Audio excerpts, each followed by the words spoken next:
long time. I don't see you long time. Give me a second. Oh, yeah. I don't see you long time. Where did you go? Huh?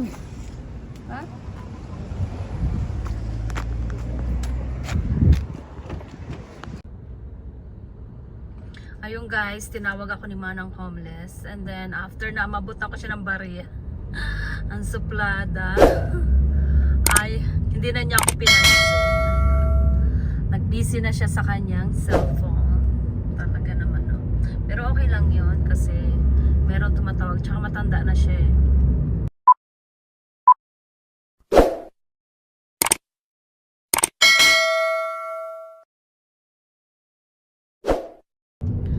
Ang tagal din ni Manang homeless na hindi nagpakita sa akin ha. Akala ko, hindi ko siya natanong guys kung nakalipat na siya sa kanyang bagong tirahan. Kasi sabi niya sa akin no nakaraan, meron na siyang tirahan. So, pero naku-curious pa rin ako sa kanya kung bakit nandun pa rin siya sa may 7-Eleven nang hingi ng pera. Nanghihingi siya ng pera. Meron naman siyang pera guys. Hindi naman mahirap talaga yan. Kasi yung mga matatanda dito, meron niyang CPP, tapos old age pension, lalo na siya ay 70 years old, tapos may mga guaranteed income pa yan. So ganon yung mga matatanda dito guys, hindi naman talaga siya really poor. So ayun, yung bagong tirahan niya, ewan ko lang kung nursing home or apartment. So pero gusto daw niya, beautiful daw yun ang sabi niya sa akin nung nakaraan. So kaya ayun. Pero hindi ko alam bakit nanghingi siya ng bariya si Manang homeless. So ayun. Hindi naman talaga yung sabihin mong walang pera yun eh. Pero kasi nung halimbawa nung kabataan niya nagtrabaho siya nung kabataan niya. So pagdating niya ng 65, meron siyang Canada pension plan. Tapos yung kung halimbawa low income ka, meron niyang old age pension. Lahat ng matatanda dito guys, mayaman mahirap, merong old age. Yung old age pension. Ayan, nabubulol na tayo. So, mayaman mahirap ka, meron yan dito. Tapos, kung low income, merong guaranteed income na binibigay yung government dito. So, si Manang homeless guys, hindi naman talaga really poor. So 70 years old siya. So probably marami siyang natatanggap. So hindi ko lang alam kung bakit siya ay nanghingi pa rin sa doon sa may tindahan, sa may kanto siya lagi nanghingi ng barya-barya. So hindi ko alam, baka meron siyang addiction or hindi natin alam. Kasi kung yung tinatanggap niya sa government dito, sulit na yun. Kasi kung talagang titipirin mo, meron ng pagkain, at saka yung pagkain niya lagi pwede naman libre dun sa may sa may shelter. Maraming nagbibigay yung simbahan doon, lagi nagluluto. So alam ko lagi siyang pumupunta doon, at saka maraming nagdo-donate. Tapos pwede kang meron dito guys na yung halimbawa low income ka, binibigyan nila ng merong food bank na tinatawag, na pupunta ka daw, magpapalista ka, tapos ayun, makakakuha ka ng food. So ganun dito. So naku-curious lang ako sa mga taong ito kung bakit sila ay homeless. So kahit ng mga homeless guys, may mga pera naman yan kasi merong yung support ng government dito, yung social assistant. Tapos tinutulungan na magkaroon ka ng trabaho kung talagang gusto mo magtrabaho. Eh paano kung ayaw mong magtrabaho, 'di ba? So ganon.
So pagtawag niya sa akin, so sabi ko, wait a minute. Tapos kasi bumili ako dun sa may tindahan ng 7-Eleven ng something lang. So tinawag niya ako, tapos bumalik ako, pumunta muna ako sa car ko kasi binibigyan ko lagi ng barya yan si Manang Homeless. Kasi naging friends na kami. Ayun. So pagbigay ko sa kanya ng barya, na gano'n na siya, meron siyang attitude. Ano na siya, nagpretend na siyang busy sa kanyang cellphone. Ayun. Pero ganun talaga siya, matanda na eh. So pero hindi naman talaga siya really poor, guys, na sabihin niyo yung mga homeless dito.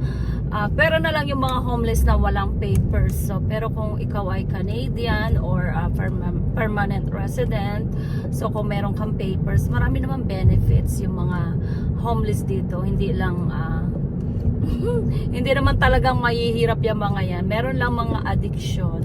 So, kaya ayun. So, yung ating luto-luto na ginagawa, yung pinapakain natin yung mga crackheads. Yung mga taong hindi na kayang tulungan yung kanilang sarili. Kasi, minsan, kapag more than 18 na dito, guys, hindi mo mapo-force yan sila kung gusto nila mag-rehab or hindi. Kumbaga, ang kanilang nabubulol na tayo.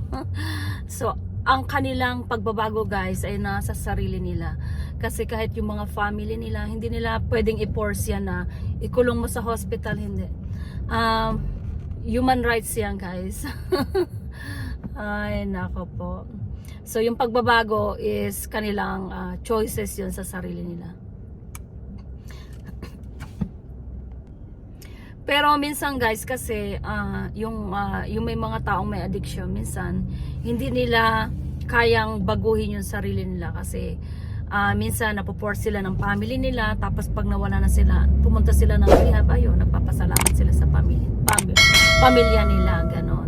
So, pero dito kasi sariling choice nila yan. Pag more than 18 na, hindi mo na pwedeng pakialaman. So, kaya ayun, mahirap din yung mga taong may addiction na hindi nila kayang magbago. So, ayun. Talagang family lang talaga ang makakatulong. Pero pagka ganun kasi, yung ibang family kasi, hindi nila na kasi na-recognize na yung kanilang family nagkakaroon ng depression. Tapos, ayun, akala nila gumagawa ng bad. And then, yun.